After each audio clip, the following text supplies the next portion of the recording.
कुश्ती की दुनिया से सीधे सियासत की दुनिया में आई विनेश फोगाट ने जीत हासिल की है। हालांकि ये जीत बहुत बड़ी नहीं है।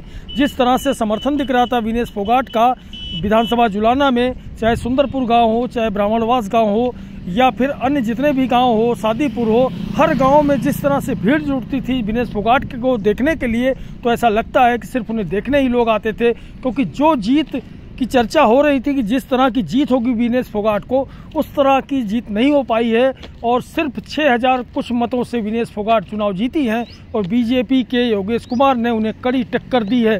तो एक इतना बड़ा नाम, और जिसको लेकर के प्रियंका गांधी से लेकर के राहुल गांधी सब लोग आए और पूरा का पूरा माहौल ऐसा जुलाना में नज़र आ रहा था कि विनेश फोगाट की जीत जो है बहुत बड़ी जीत होगी। और उनके समर्थक यही दावा करते थे कि 50 से 60 हज़ार के वोटों से विनेश फोगाट चुनाव जरूर जीतेंगी, लेकिन ऐसा हो नहीं पाया और विनेश फोगाट विधानसभा में पहुंचने में जरूर कामयाब हो गई हैं। लेकिन मंच पर जिस तरह से कांग्रेस नेता इस बात का इशारा करते थे कि विनेश फोगाट खेल मंत्री बनेंगी और सरकार भी कांग्रेस की बनने जा रही है, तो ऐसा होता अब नज़र नहीं आता है। और सीधे सीधे तीसरी बार हरियाणा में बीजेपी की सरकार बनने के संकेत मिल चुके हैं। ये बड़ी बात है बीजेपी के लिए, और इसके लिए नायब सिंह सैनी का समीकरण जो था वो बीजेपी के लिए काम कर गया।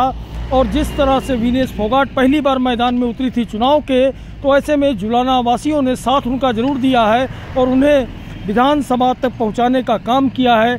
लेकिन विनेश फोगाट को जिस तरह की जीत की उम्मीद थी, क्योंकि हर गाँव में हजारों लोग आ जाते थे विनेश फोगाट की एक झलक पाने के लिए, उन्हें देखने के लिए, उन्हें सुनने के लिए। लेकिन जब चुनाव रिजल्ट आया, यानी गिनती जब शुरू हुई सुबह से, तो शुरुआती दौर में एक बार ऐसा भी आया जब विनेश फोगाट पिछड़ती हुई नजर आई। उसके बाद लीड बरकरार हुई विनेश फोगाट की और विनेश फोगाट ने चुनाव जीत लिया।